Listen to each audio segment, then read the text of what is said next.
Hai, selamat siang semuanya. Selamat datang di Kunci Rahasia Kesuksesan Jepang, KRKJ. Ya, kali ini yang ke-10 ya.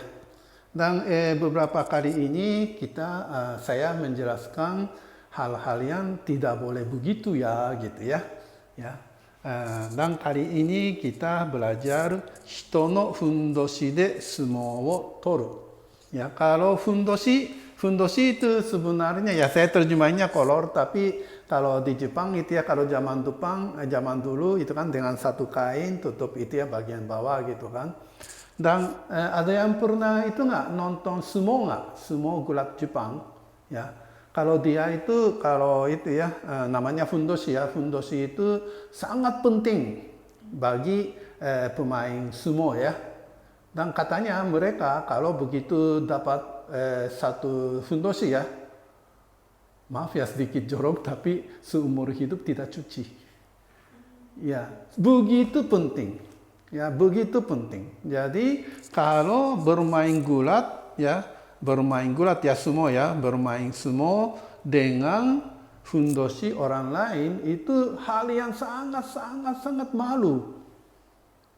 Ya kan, punya sendirilah seperti darah daging sendiri. Ya, maksudnya seperti itu. Ya kan?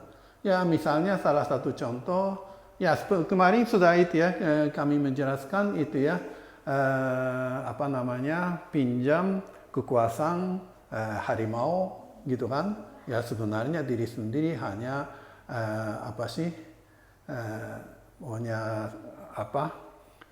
binatang yang itu kan lemah, ya rubah, tapi itu kan pinjam kekuasaan orang lain. Itu juga termasuk hito no fundoshi de sumo toru, ya kan? Ya biasanya ya maaf ya itu bukan kantor sendiri, tapi menggunakan seperti kantor sendiri seenak-enaknya.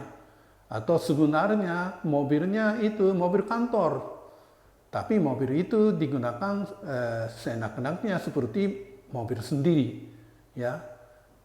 Dan ya sebenarnya bukan uang sendiri, ya kan? Uang misalnya saja kita bikin PT itu ya, Go Public ya. Kalau PT Go Public itu uangnya uang siapa? Uang pemegang saham. Sebenarnya uangnya pemegang saham, tapi uang itu seenak-enaknya pakai untuk pribadi. Ya, jadi harus itu ya membedakan fasilitasnya, uangnya, barangnya, apakah barang sendiri atau orang lain. Bagi orang Jepang hal itu sangat sensitif lah, ya kan?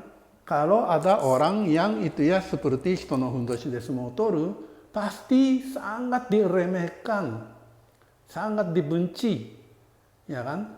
Kalau ketahuan. Tapi kadang-kadang ada orang pintar tidak ketahuan, ya itu lebih kasihan atau lebih itu ya gawat lah, ya kan?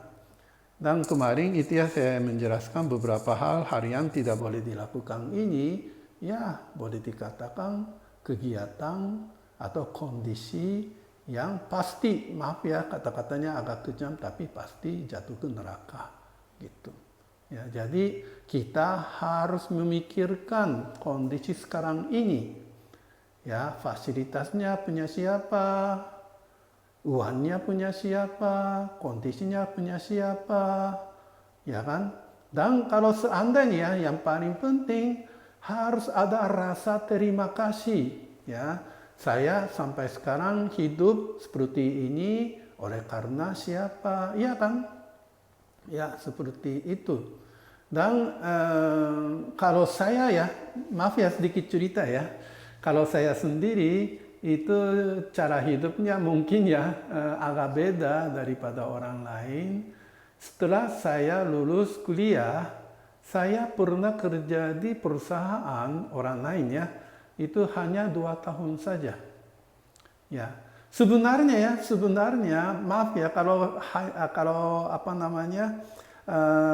agak lebih itu ya agak ketat ya, bekerja di tempat orang lain dan dapat gaji kalau lebih agak itu ya, agak kejam, agak itu ya, agak itu ketat.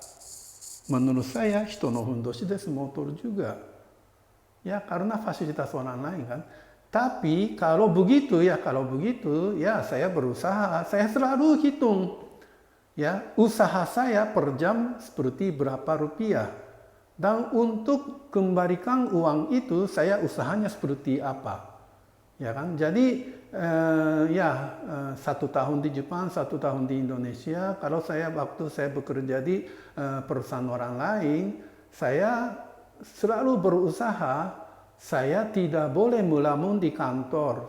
Saya selalu kerja. Ya, satu-satunya saya betul-betul bebas adalah waktu ke toilet. Ya, saya tuh orangnya seperti itu. Ya, terlalu ya mungkin ya. Ya, tapi ya karena saya mikir begitu, kalau lihat orang seperti ini, gimana gitu loh. Ya kan? Ya, jadi dan ya pokoknya itulah kita, kalau bahasa Inggris ya, kontribusi ya. Ya, jadi kalau kita dapat fasilitas untuk dapat uang atau dapat itu ya berkegiatan di tempat orang lain, harus memikirkan kontribusi. Ya, untuk dia, saya usahanya sejauh mana? Harus lebih dari gaji. Ya. Nah, kali ini sedikit panjang, maaf ya. Ya dunia ini sering-sering dengar itu kan perusahaan bangkrut, harus mengurangi jumlah karyawan dan segala, ya kan? Kenapa? Karena dalam karyawan ada yang seperti ini, tidak mencari uang untuk demi perusahaan. Kalau begitu, demi perusahaan beban dong. Ya kalau beban ya di-cut. Benar kan? Tapi kalau orang yang betul-betul itu ya kontribusi ya, mencari uang demi perusahaan, ya pihak perusahaan terima kasih lah. Ya. Kalau tidak, dia nggak sombong ya. Ya, seperti itulah. Ya, maaf ya kali ini mungkin ceritanya kemana-mana, tapi seperti ini.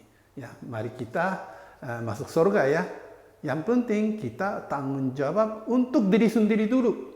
Ya, fasilitasnya apa, uangnya apa. Dan kalau bukan diri sendiri, harus dengan rasa terima kasih, kontribusi, memberi keuntungan ke orang yang menyediakan fasilitas itu. Ya, kali ini sampai sekian. Terima kasih.